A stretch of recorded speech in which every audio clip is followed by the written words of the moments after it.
শুনলাম ব্রাজিল নরওয়ের ম্যাচে নাকি নরওয়ের সাপোর্টার অনেক বেড়ে গেছে।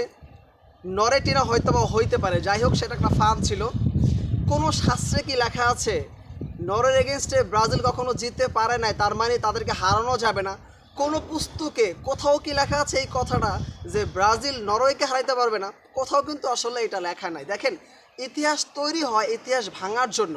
হ্যাঁ, নরওয়ে টিম যেটা করেছে আমার আপনার জন্মের আগে 2006-এ লাস্ট করেছে, সেটা ড্র হয়েছে। বাকিগুলো আমার আপনার জন্মের আগে নরওয়ে টিম ব্রাজিলকে একের পর এক ম্যাচ হারিয়েছে। 4টা খেলেছে, 2টা নরওয়ে জিতেছে, 2টা ম্যাচ ড্র হয়েছে।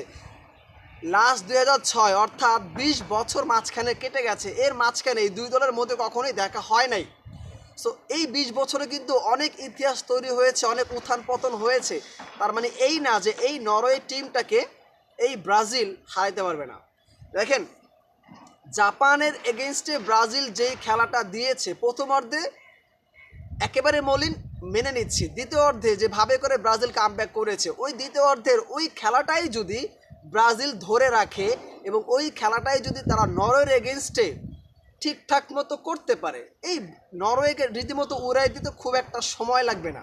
আপনি ব্রাজিলকে আর নরওয়ের মধ্যে যখন পার্থক্য করবেন, প্লেয়ার দেখেন, আপনি নরওয়ের মধ্যে হল্যান্ডকে আপনি বাদ দিলে বাকি আর যারা আছে তাদের আসলে চুরপুটি ছাড়া আমার কাছে তেমন একটা কিছুই মনে হচ্ছে না।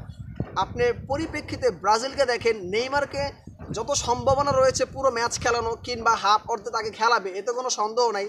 ভিনিসিয়াস জুনিয়র একাই ম্যাচের পার্থক্য করে দিতে পারে নিঃসন্দেহে।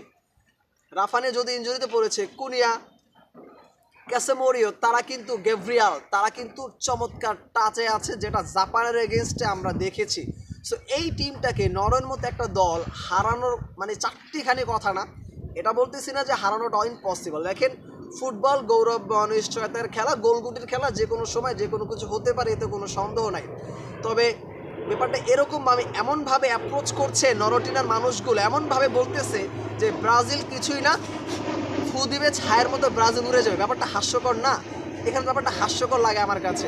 দেখেন, খেলার মধ্যে হার জিত থাকবে, সম্মান বলতে তো একটা কথা আছে। আপনি ব্রাজিলকে এমনভাবে কথাগুলো বলা হচ্ছে, মানে ব্রাজিল এখানে দুধ ভাত, ব্রাজিল কোনো রকম একটা দল খেলতে এসছে, 5 বার বিশ্ব চ্যাম্পিয়ন, এটা মাথায় রেখে কথা বলা উচিত।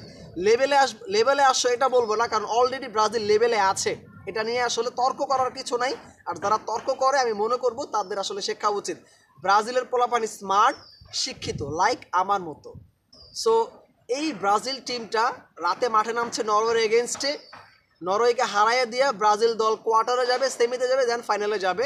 2026-এ এক্সামিশনটা যদি ব্রাজিল কমপ্লিট করতে না পারে, আমার কাছে মনে হয় এর থেকে ভালো সুযোগ ব্রাজিল আর কোনো বিশ্বকাপে পাবে না। সো আমরা আসলে ঠিকই বলেছেন, এর আগে আমরা কখনো নিজ চোখে ব্রাজিলকে কাপ পেতে দেখি নেই, তবে এইবারকে আসলে দেখব, সেই আশাটাই কিন্তু ব্রাজিল ফ্যানদের মধ্যে রয়েছে।